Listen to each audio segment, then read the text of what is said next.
Sedangkan keterangan Habib Lutfi yang katanya didapat dari Kiai Irfan tidak dilengkapi dengan penjelasan siapa tokoh Kiai Irfan yang dimaksud. Apakah beliau terlibat langsung saat peristiwa di Masjidil Haram tersebut sehingga mengetahui kisahnya? Apakah semasa dengan Syekhona dan Habib Hashim dan seterusnya?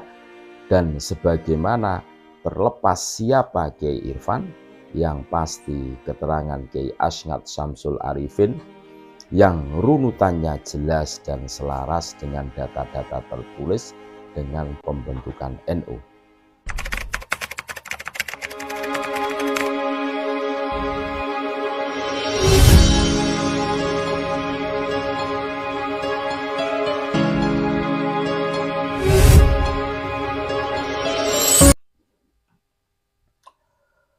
Assalamualaikum warahmatullahi wabarakatuh.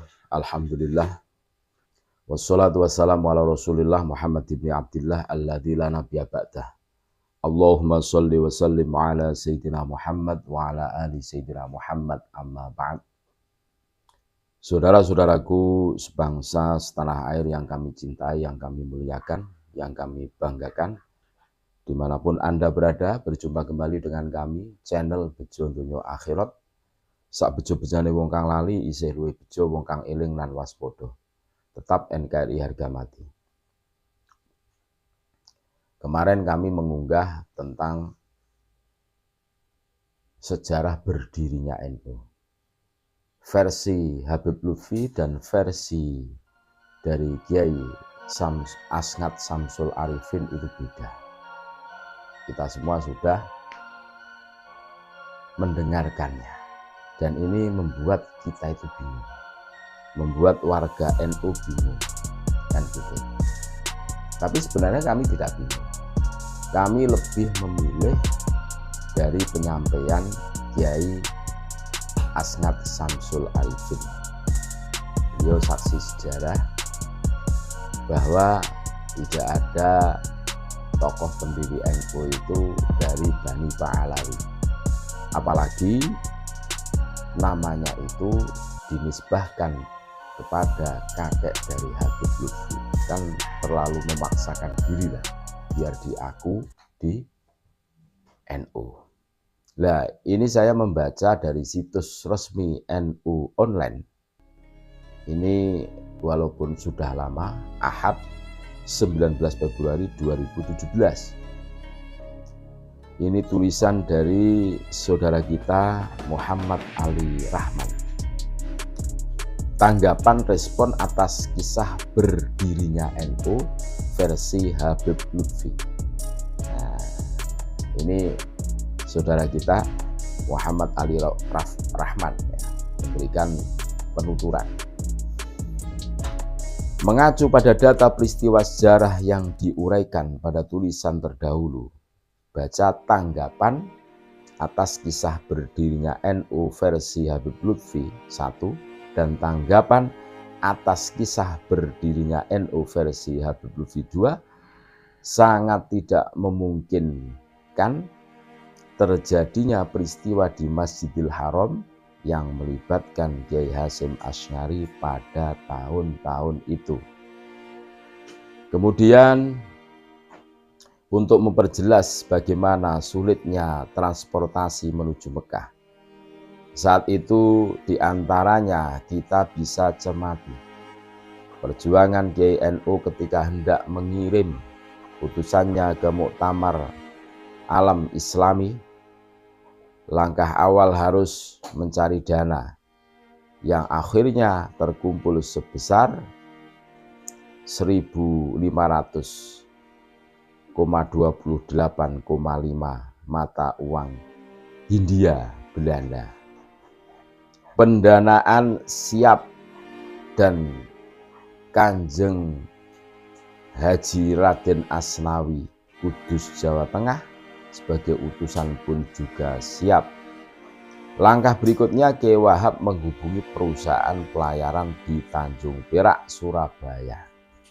Ternyata setelah beliau sampai di pelabuhan Tanjung Perak, kapal yang menuju Arab Saudi sudah berangkat, maka gagallah pemberangkatan Kiai Asnawi untuk menghadiri muktamar di Makkah. 2 tahun kemudian utusan NU yang diwakili oleh Kiai Wahab dan Syekh Ghonaim baru bisa berangkat, yakni pada 19 Maret 1928 Masehi dan tiba di Makkah pada 7 Mei 1928 Masehi. Berarti dulu itu kalau naik kapal itu mulai Maret, April, Mei, ya 3 bulan ya, 3 bulan. Utusan NU ini pun bukan untuk mengikuti muktamar, melainkan menemui langsung Raja Arab Saudi Abdul Aziz As-Saud guna menyampaikan surat dari NU. Uraian ini baru persoalan transportasi, belum lagi ketatnya pengawasan pihak Raja Abdul Aziz As-Saud terhadap semua bentuk kegiatan Aswaja di Hijaz. Pada tahun-tahun itu sulit melakukan diskusi di Masjidil Haram yang berkaitan dengan Aswaja. Satu misal, diinformasikan surat kabar pewarta Surabaya yang memberitakan nasib ulama asal Indonesia, yakni Kiai Haji Mukhtar. Beliau nyaris dihukum mati atau diusir dari Hijaz hanya karena menjawab pertanyaan jamaah mengenai sunnahnya membaca usolli menjelang sholat dengan merujuk pada kitab Tuhfah. Berikutnya kita cermati kembali tugas Kiai Hasyim seperti diceritakan Habib Lutfi. Setelah dari Habib Hasyim di Pekalongan, beliau menemui salah seorang gurunya yakni Syekhona Khalil di Bangkalan. Setelah bertemu terjadilah dialog. Syekhona, laksanakan apa niatmu, saya ridho seperti ridhonya Habib Hasyim. Tapi saya juga minta tolong nama saya jangan ditulis. Kiai Hasyim, bagaimana Kiai, kok tidak mau ditulis? Syekhona, kalau mau tulis silahkan tapi sedikit saja. Di luar konteks ketidakmungkinan seperti yang penulis urai tadi, keterangan dan rangkaian kalimat ini ganjil. Dari sisi tata krama ataupun dari sisi fakta. Pertama, Syekhona Khalil adalah guru Kiai Hasyim. Sebagai seorang santri, apalagi santri di masa itu, lazimnya mendahulukan gurunya sebelum yang lain. Namun dalam cerita itu, Kiai Hasyim menemui Habib Hasyim terlebih dahulu, baru ke Syekhona. Secara geografis pun jarak tempuh dari Tebu Ireng lebih dekat ke Bangkalan ketimbang ke Pekalongan. Hal lain, cerita ini menimbulkan kesan ridhonya Syekhona terhadap niatan santrinya setelah diridhoi Habib Hasyim, serta mengesankan kedua tokoh itu sama-sama memiliki tingkat spiritual dalam pengertian adi kodrati yang tinggi, sehingga jarak yang jauh antara Makkah Indonesia dan antara Pekalongan Bangkalan bisa disadapnya. Kedua, dialog antara Syekhona dan Kiai Hasyim digambarkan begitu akrab. Sementara jika merujuk pada keterangan Kiai Asngat Syamsul Arifin ketika tahun 1920 Masehi, sebanyak 66 ulama seluruh Indonesia datang ke Bangkalan ingin bertemu Syekhona guna memohon petunjuk terkait dengan gerakan aliran baru anti madhab. Mereka terlebih dahulu menemui Kiai Muntaha, menantu Syekhona yang tinggal di daerah berbeda di Bangkalan. Setelah para ulama itu menjelaskan maksudnya, sebagaimana ditirukan oleh Kiai Asngat, satu di antara mereka berkata, "Bagaimana Kiai Muntaha? mohon diaturkan ke Kiai Khalil, karena kami tidak berani sowan langsung. Kami semua sudah sama-sama azam untuk bertemu Hadratus Syekh Kiai Khalil. Kami tidak ada yang berani kalau bukan panjenengan yang mengantarkan. Kisah ini menggambarkan betapa karismatiknya Syekhona serta tawaduknya para ulama saat itu. Ketiga, cerita ini terbalik dengan keterangan Kiai Asngat Syamsul Arifin, di mana Kiai Hasyim yang datang menemui Syekhona menyampaikan amanah dari ulama di Haromain. Sedangkan dalam keterangan Kiai Asngat, beliau diutus Syekhona untuk menemui Kiai Hasyim yang menjadi jawaban dari istikharahnya berkenaan dengan gagasan akan membentuk wadah bagi ulama aswaja seperti diurai di atas. Keempat, terkait dengan narasumber Kiai Asngat Syamsul Arifin adalah santri Syekhona, pelaku peristiwa menyampaikan sendiri kisahnya, dijelaskan dengan tahun peristiwanya, dan termasuk juga pendiri NU. Secara data, keterangan Kiai Asngat ada bukti rekamannya, bahkan tidak hanya satu kali kisah itu disampaikan. Setidak-tidaknya yang penulis tahu ada 2 rekaman, walau redaksinya agak beda, tapi intinya sama. Kisah itu juga pernah disampaikan ke Khairul Anam ketika mewawancarai untuk materi buku Pertumbuhan dan Perkembangan NU. Sedangkan keterangan Habib Lutfi yang katanya didapat dari Kiai Irfan tidak dilengkapi dengan penjelasan siapa tokoh Kiai Irfan yang dimaksud.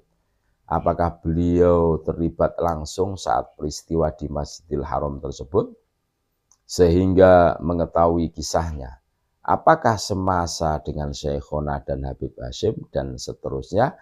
Dan sebagaimana terlepas siapa Kiai Irfan, yang pasti keterangan Kiai Asngat Syamsul Arifin yang runutannya jelas dan selaras dengan data-data tertulis dengan pembentukan NU, sehingga memenuhi syarat ilmiah dalam standar penulisan sejarah. Dari semua uraian di atas menjadi jawaban mana yang bisa diterima, mana yang tidak. Adapun keterangan dan ternyata sejarah tersebut juga dicatat oleh Gus Dur, kiranya tidak perlu diurai lebih lanjut, sebab tidak ada penjelasan dicatat dalam bentuk apa, di mana dan seperti apa rinciannya. Sedangkan Gus Dur sudah wafat, yakni pada 29 Desember 2009 Masehi. Sementara kisah itu disampaikan pada 2010 Masehi, sebagaimana diurai di atas. Namun demikian, jika Habib Lutfi sebagai sahibul kisah memiliki bukti materi yang kuat dari apa yang dikisahkan, sebaiknya didiskusikan dalam forum ilmiah dengan melibatkan berbagai pihak, terutama para penulis sejarah NU yang selama ini menjadi rujukan. Dengan demikian akan lebih jernih dan jelas, sehingga tidak timbul kerancuan yang ujungnya bisa saja dapat mengaburkan sejarah NU yang aslinya. Demikian tanggapan penulis, semoga bermanfaat dan mohon maaf jika terdapat kesalahan. Wallahu a'lam. Itu tanggapan dari saudara kita Muhammad Ali Rahman. Itu, guys. Ini sebenarnya apa yang